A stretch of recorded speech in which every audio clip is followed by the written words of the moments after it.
เอาเลยเนาะเพื่อนๆกับสบายดีกันอีกครั้งมาอยู่กับข่อยเช่นเคยเนาะหรือว่า2 YouTube SAY แล้ว Facebook เนาะตามไปเลยเนาะใครที่ต้องการไปคอมเมนต์ยังก็ลองไปเนาะส่วนไลฟ์ข่อยสิลงคลิปอยู่ที่ YouTube ก่อนเนาะแต่แล้วก็ฝากเพื่อนๆกดติดตามแล้วก็กด Subscribe ไว้เนาะมียังก็สิมา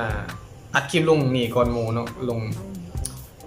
YouTube ก่อนแล้วก็สิไปลง Facebook ตามหลังเนาะคลิปนี้เนาะมีคนถามมาว่า PayPal มัน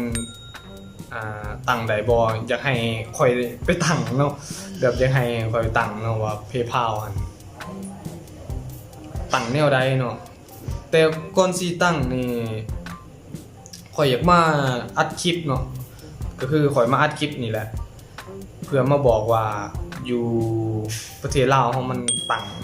PayPal แล้วมันสิเป็นแนวใดเนาะก็เลยมาให้ข้อมูล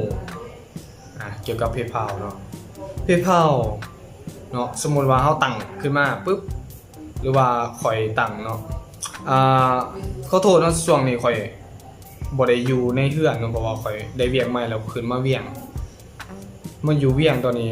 คอมพิวเตอร์อยู่บ้านเนาะก็เลยแบบมาอัดคลิปตัดต่อทางโทรศัพท์อย่างเนาะ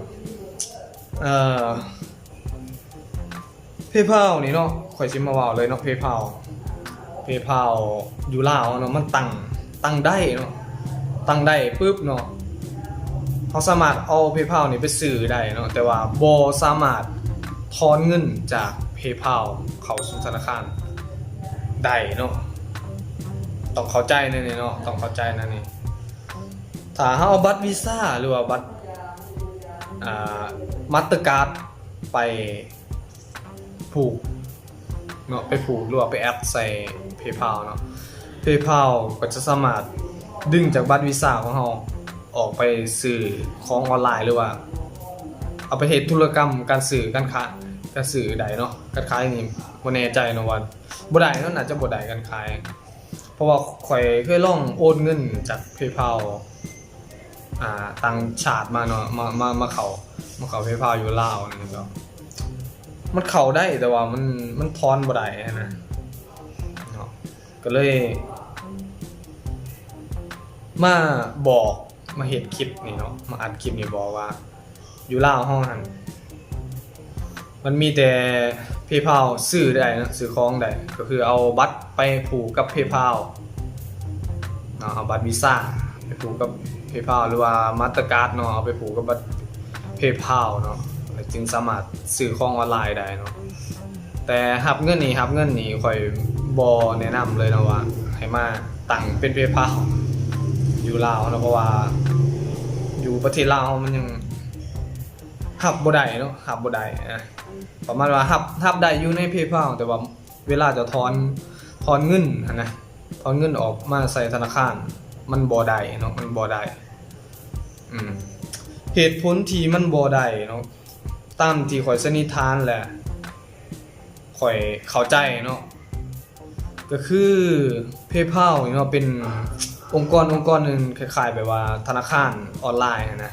มันเขาสิมีองค์กรเนาะองค์กรของเขาสิอยู่ประจำที่เป็นประเทศที่เขาประจำเนาะก็คือประเทศใดที่สามารถใช้ PayPal ได้ก็คือมีของการแหละเนาะประมาณว่ามีของการเขาตั้งอยู่หั่นนะมีหน่วยงานมีอีหยังต่างๆเนาะประมาณว่ามีหน่วยงานของเขาตั้งอยู่ประเทศนั้นเนาะอาจจะเป็นไทยหรือว่าประเทศสิงคโปร์อีหยังเนาะแนวนี้เนาะเขาไปตั้งนะแบบค่อยเอาอันนี้ไปตั้งเนาะแล้วจะสิสามารถซัพพอร์ตลูกค้าเนาะลูกค้าที่มาใส่บริการ PayPal อย่างเงี้ยนะใส่บริการ PayPal ปุ๊บเนาะเขาก็สิสามารถโอนเงินเข้าธนาคารในประเทศนั้นๆได้ก็คือบอกง่ายๆก็คือมันมีสำนักงานอยู่ในหันเนาะอยู่ในประเทศนั้นประมาณนี้เนาะแล้วมันก็จะสามารถได้เนาะสามารถโอนเงินเข้าบัญชีธนาคารได้เนาะตัวนี้ที่1เนาะตัวที่2นี่การที่จะไปเข้าสู่ประเทศใดๆเนาะการที่จะไปตั้ง อยู่ประเทศใดๆนั้นหรือว่าต่างสำนักงานนั่นแหละสำนักงานของ PayPal เนาะมันก็ต้องได้ผ่านธนาคารกลางต้องฮู้นะว่าธนาคารกลางแต่ละประเทศเนาะบ่คือกันเนาะอาจจะมีความยุ่งยากหรือว่าแนวใดขอยก็บ่ฮู้เนาะตัวนี้เรื่องภายในของเขาเนาะหรือต้องเขาต้องเอิ้นหยังเนาะประมาณว่าการตลาดเนาะการตลาดของ PayPal อาจจะเป็นเน้นประเทศใหญ่ๆเนาะประเทศใหญ่ๆมาก่อนเนาะ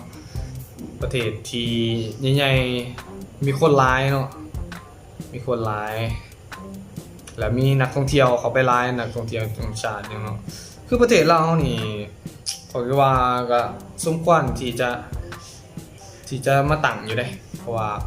คนลาวก็ต้องฮิฮอนต้องการการใส่ระบบออนไลน์ตัวนี้เนาะมันสะดวกดีเลย PayPal นะจริงๆข้อยก็สนับสนุนเนาะในใจข้อยอยากให้มาตั้งอยู่ประเทศลาวแน่เพราะว่าข้อยอยากสนับสนุนถ้าไผสนับสนุนอยากให้ PayPal มาตั้งก็ลอง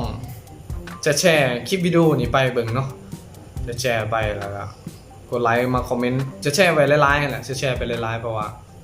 ทางธนาคารกลางก็น่าจะ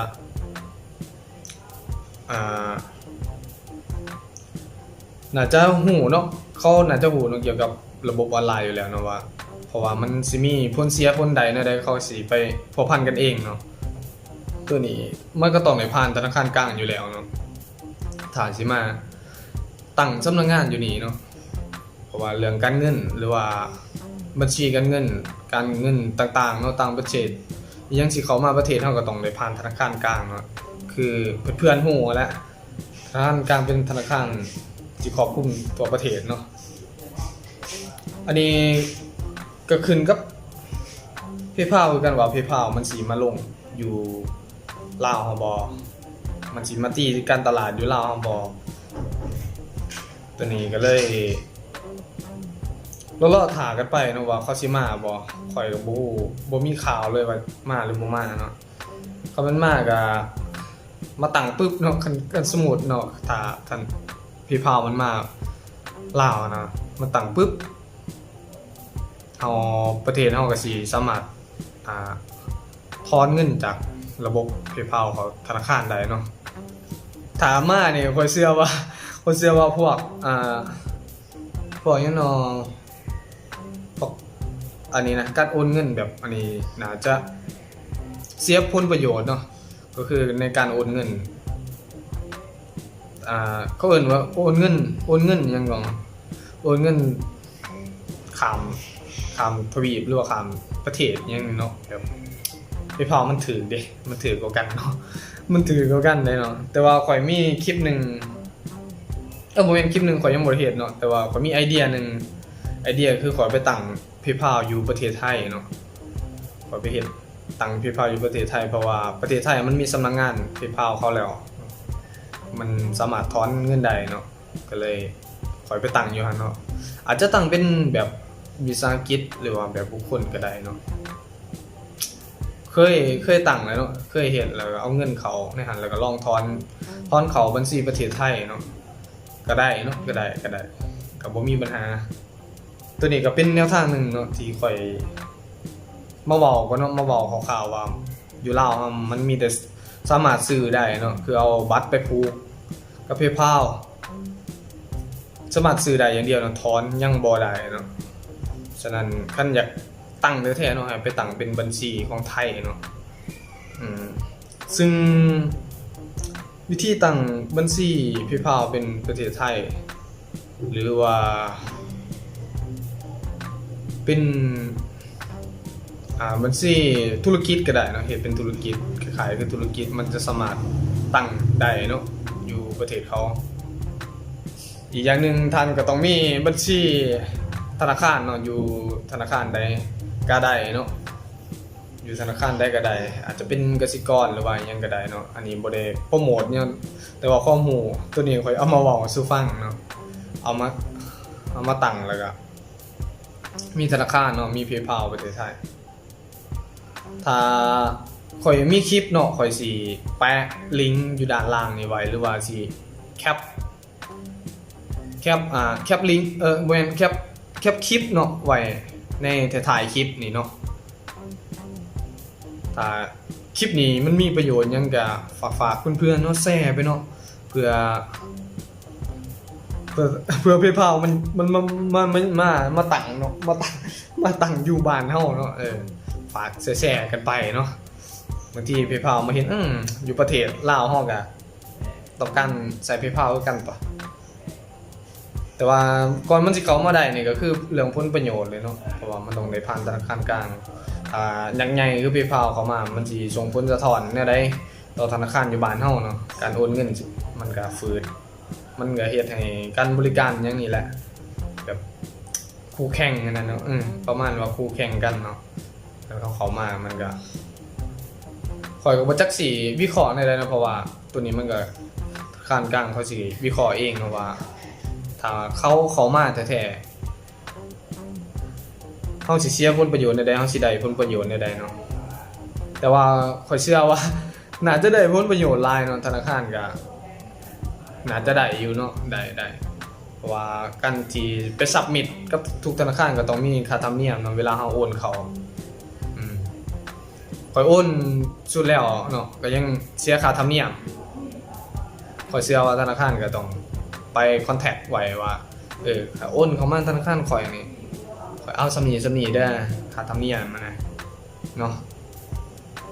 โอเคเนาะสำหรับคลิปนี้ก็มาเว้าข่าวซื่อเนาะคันข่อยมีคอมหรือว่าข่อยได้คอมเนาะเพราะว่าคอมข่อยมันอยู่เฮือนเนาะมันอยู่สารวัตรเนาะข่อยขึ้นมาเวียงเพราะว่าข่อยได้เวียกใหม่เลยป้าคอมอยู่ในบ้านในเฮือนถ้าว่างๆเนาะหรือว่าแนวใดเนาะบางทีข่อยยังคิดว่าสิซื้อคอมใหม่เป็นอาจจะเป็นโน้ตบุ๊กเอาดีกว่าพอได้ถือไปสบายเนาะคอมอยู่บ้านก็เป็นคอมตั้งโตะเล่นเกมเล่นหยังกันไปเนาะสะดวกดีโอเคเนาะสำหรับคลิปนี้ก็สิขอจบเท่านี้ก็เนาะถ้าได้คอมแล้วสิมาเฮ็ดวิธีนั้นวิธีนี้เนาะแต่ขอสิมาเว้าคร่าวๆให้ฟังตัวนี้เนาะข้อมูลมีหยังก็คอมเมนต์กันไว้เนาะโอเคเพื่อนเนาะก่อนสิไปนี่ก็ฝากเพื่อนๆเช่นเคยเนาะกด Subscribe กดติดตามเนาะอะไรกดกระดิ่งเพื่อบ่พลาดคลิปใหม่ๆแล้วก็มาคอมเมนต์กันนั่นแหละมาคอมเมนต์กันได้เด้อเพื่อนๆบ๊ายบายเนาะเจอกันใหม่